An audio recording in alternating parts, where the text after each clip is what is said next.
नमस्ते। काफ़ी दिन से राजनीतिक गलियारों में ये चर्चा है कि पहली बार विधायक चुने गए भजनलाल शर्मा को बीजेपी ने अपना मुख्यमंत्री क्यों चुना राजस्थान का। तरह-तरह की थ्योरीज इस पर डिस्कस हुई हैं, तरह-तरह के कयास लगाए गए हैं, लेकिन मूलतः कारण सिर्फ 3 या 4 हैं। पहला कारण तो यह है कि बीजेपी को एक ब्राह्मण को मुख्यमंत्री बनाना एक राजनीतिक मजबूरी बन गई थी, क्योंकि जितने भी बीजेपी शासित राज्य हैं देश भर में, वहाँ पर एक भी ब्राह्मण मुख्यमंत्री नहीं था।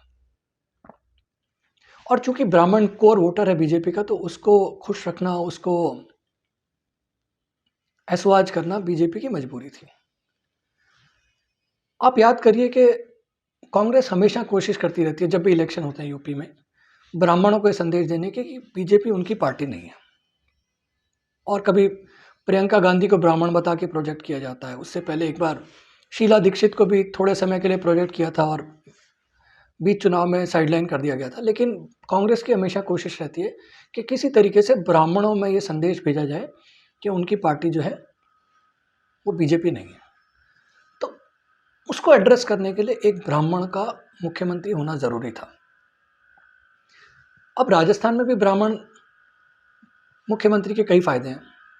सबसे बड़ा फायदा यह है कि ब्राह्मण जो है एक न्यूट्रल कास्ट मानी जाती है राजस्थान में, यानी उसकी एक्सेप्टेबिलिटी बाकी कास्ट से ज्यादा है, क्योंकि बाकी जो कास्ट है उनके इंटरनल डायनेमिक्स, उनके आपस में जो राइवलरीज हैं, उनमें जो प्रतिस्पर्धा रहती है, उसके राजनीतिक नुकसान होने की संभावना ज़्यादा होती है। जाट जो है वो राजपूत से नाराज रहते हैं, गुर्जर जो है मीणा से नाराज रहते हैं। तो एक पार्टी मान लीजिए किसी जाट को अगर मुख्यमंत्री बना ले तो उसे बाकी जातियां खिलाफ होने की संभावना ज़्यादा रहती है। तो ब्राह्मण एक न्यूट्रल कैंडिडेट समझा जाता है। कुछ और भी न्यूट्रल कास्ट हैं, लेकिन चूंकि ब्राह्मण को मुख्यमंत्री बनाना मजबूरी थी, तो ब्राह्मण को इस बार न्यूट्रल कास्ट की तरह सिलेक्ट किया गया। अब भजनलाल शर्मा ही क्यों? भजनलाल शर्मा इसलिए कि बीजेपी के 115 विधायक जो चुने गए हैं, उनमें कोई भी ब्राह्मण ऐसा नहीं है जो दूसरी बार चुन के आया हो। यानी कि जितने भी एमएलएज हैं, उनमें कोई भी ऐसा कैंडिडेट नहीं जो दूसरी बार चुना गया ब्राह्मण हो। तो इस कारण भजनलाल शर्मा एक आइडियल कैंडिडेट माने गए, क्योंकि उनका एक तो आरएसएस का बैकग्राउंड था, फिर बीजेपी संदेश देना चाहती थी कि हम ऑर्डिनरी वर्कर को प्रमोट करना चाहते हैं।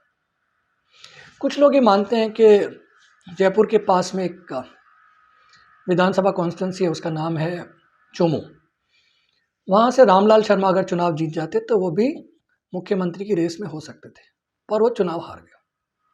और इस तरीके से भजनलाल शर्मा पे बीजेपी ने जीरो इन किया। एक कारण और भी है। भजनलाल शर्मा चाहे चुनाव लड़ते हो या उन्होंने लड़ा हो जयपुर से, पर वो मूलतः रहने वाले ईस्टर्न राजस्थान के हैं। भरतपुर के पास एक जगह है नदबई, वहाँ के वो बाशिंदे हैं। और ईस्टर्न राजस्थान से बहुत सालों से कोई सीएम नहीं बना था।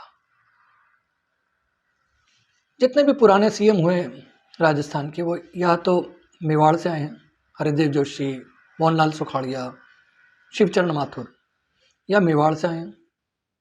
भैरव सिंह शेखावत रहने वाले मूलतः शेखावाटी के थे, लेकिन उनका कद इस तरीके का था कि वो राजस्थान में घूम घूम के जगह जगह से चुनाव लड़ लेते थे। तो वो एक किसी प्रॉपर रीजन से कन्फाइंड नहीं थे। लेकिन ईस्टर्न राजस्थान से आखिरी बार मुख्यमंत्री बने थे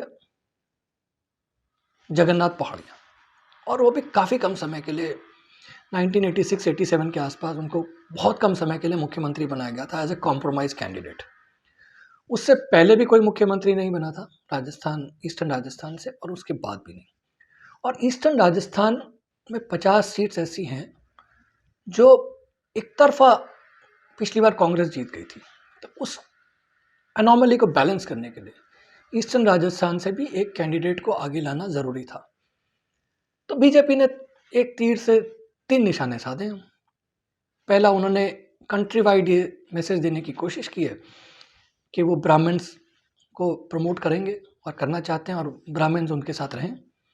नंबर 2, राजस्थान में उन्होंने न्यूट्रल कास्ट को प्रमोट करके जो राइवलरीज होती हैं उनको बैलेंस करने की कोशिश की है, उनको अवॉइड करने की कोशिश की है। और नंबर 3, ईस्टर्न राजस्थान से पहली बार किसी को मुख्यमंत्री बनने का मौका दिया है। ये तीनों चीज़ें बीजेपी ने लोकसभा चुनाव को मद्देनज़र रखते हुए ये फैसला लिया है। इसका फ़ायदा बीजेपी को लोकसभा चुनाव में कितना होगा, ये तो आने वाला वक्त बताएगा। लेकिन बीजेपी ने अपनी तरफ से जातीय गणित को एडजस्ट करने की पूरी कोशिश की है और उनको ये उम्मीद है कि लोकसभा चुनाव में इसका फ़ायदा न सिर्फ राजस्थान में बल्कि पूरे देश में होगा। नमस्कार। अगर ये वीडियो आपको पसंद आया है तो इसे लाइक ज़रूर करें। अगर चैनल अभी तक सब्सक्राइब नहीं किया है तो कर लें और नोटिफिकेशन पाने के लिए बेल आइकन भी दबा दें।